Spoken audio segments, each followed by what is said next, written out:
नमस्कार साथियों उत्तर प्रदेश सरकार की तरफ से शिक्षकों को डिजिटल हाजिरी का आदेश जारी कर दिया गया है। जी हाँ, शासनादेश जारी कर दिया गया है।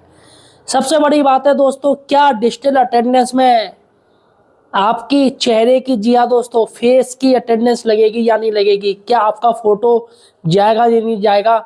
सबसे बड़ी बात है कि आखिर ये डिजिटल अटेंडेंस कैसे लगेगी। तो दोस्तों आज मैं आपको वीडियो में बताने जा रहा हूँ कि डिजिटल अटेंडेंस कैसे लगेगी, किस तरीके से शिक्षकों की हाजिरी लेगी सरकार। और यहाँ पर दोस्तों कुछ नियम भी बनाए हैं सरकार ने। जी हाँ साथियों, सबसे बड़ी बात है, उत्तर प्रदेश सरकार काफ़ी समय से ये शिक्षकों के पीछे पड़ी थी कि किस तरीके से इनकी हाजिरी ऑनलाइन लगवाई जाए।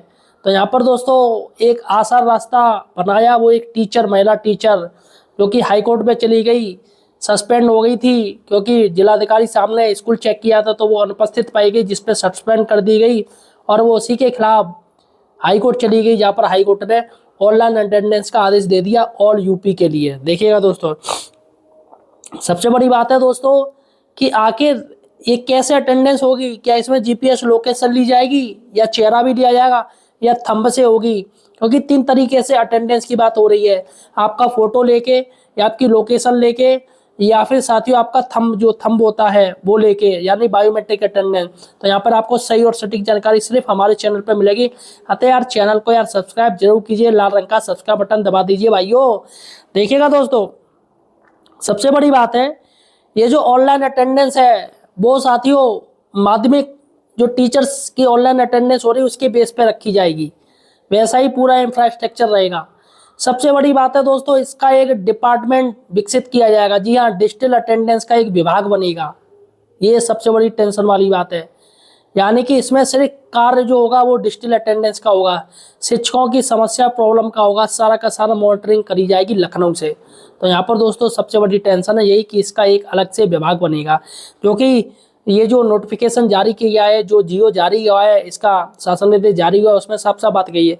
सबसे पहले दोस्तों हम जान लेते हैं कि आखिर वो कौन कौन से पॉइंट है जिसमें डिजिटल अटेंडेंस आपको देनी पड़ेगी, क्या क्या रियायत दी गई है सरकारी की तरफ से। फिर मैं आपको बताऊंगा कि किस तरीके से आपकी डिजिटल अटेंडेंस लगेगी, क्या आपका फोटो लिया जाएगा या थंब लिया जाएगा या ऑनलाइन लोकेशन। देखिएगा, सबसे पहले यहाँ पर दे दिया शिक्षकों को 1 घंटे का टाइम मिलेगा।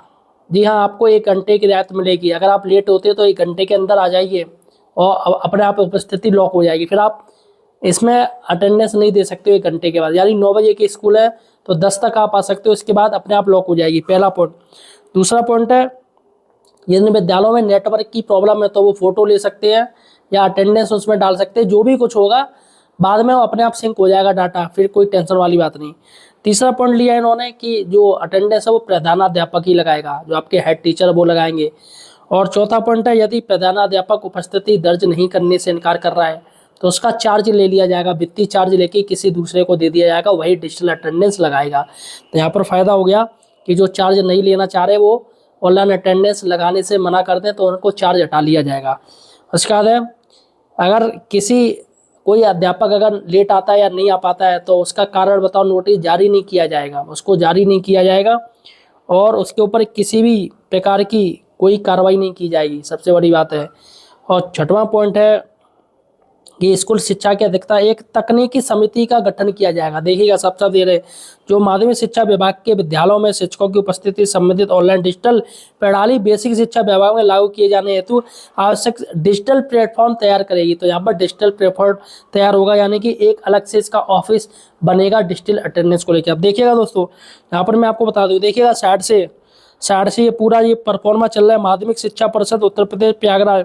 तो यहाँ पर ये आपको परफॉर्मा रहेगा, इसमें साफ साफ देखिएगा, ये क्रमांक हो गया, पंजीकरण संख्या आपके स्कूल की मैं बता रहा हूँ। यहाँ पर ये टीचर्स के नाम आ गए, यहाँ पर आपके लिंग आ गया, महिला या पुरुष। और देखिएगा साफ साफ दे रहा हूँ, उपस्थिति विवरण, उपस्थित है तो ग्रीन हो जाएगा, अनुपस्थित है तो रेड हो जाएगा, और अगर अवकाश में है तो उसका कलर पीला हो जाएगा। और यहाँ पर दोस्तों साफ साफ दिए ऑन ड्यूटी है तो उसका भी कलर पीला हो जाएगा। तो यहाँ पर ये चीज़ें दी गई है। अब देखिए, अगर वो उपस्थित है तो यहाँ पर टिक मानना पड़ेगा आपको कि हाँ वो उपस्थित है, तो ग्रीन, ये सारे ब्लैक रहेंगे पहले पॉइंट, वो ग्रीन हो जाएगा। और अगर एब्सेंट है तो अनुपस्थित है तो यहाँ पर साफ साफ है कि आखिर कारण क्या है ये आपको बताना पड़ेगा। और अवकाश अगर आप उसने लिया है तो अवकाश का आपको बाकायदा पूरा फ़ोटो वोटो जो भी ऑनलाइन लिया है आपने वो आपको देना पड़ेगा। और ऑन ड्यूटी है तो यहाँ पर भी आपको बताना पड़ेगा कि भैया वो आ रहा है अभी रास्ते में, या वो कुछ कार्य के लिए चला गया स्कूल से, तो यहाँ पर उसको ऑन ड्यूटी रखा जाएगा। जैसे कोई मीटिंग या कुछ भी कार्य है तो उसको ऑन ड्यूटी में दर्शाया जाएगा। और यहाँ पर सबसे बड़ी बात है कि अगर आप छुट्टी में हो या छुट्टी ले रहे हो तो यहाँ पर सब कुछ आपको दिखाना पड़ेगा कि कौन सा आपने अवकाश लिया है, CL लिया है, CCL लिया है, क्या लिया है। तो यहाँ पर देखिएगा सब दे रहे हैं। यदि आप शिक्षक गैर शैक्षणिक कर्मचारी की उपस्थिति अंकित कर रहे हैं तो पंजीकृत शिक्षकों की सूची में से आपको उसकी उपलब्धता के अनुसार उपस्थिति अंकित करनी होगी, जैसे उपस्थिति, अनुपस्थिति, अवकाश, ऑन ड्यूटी।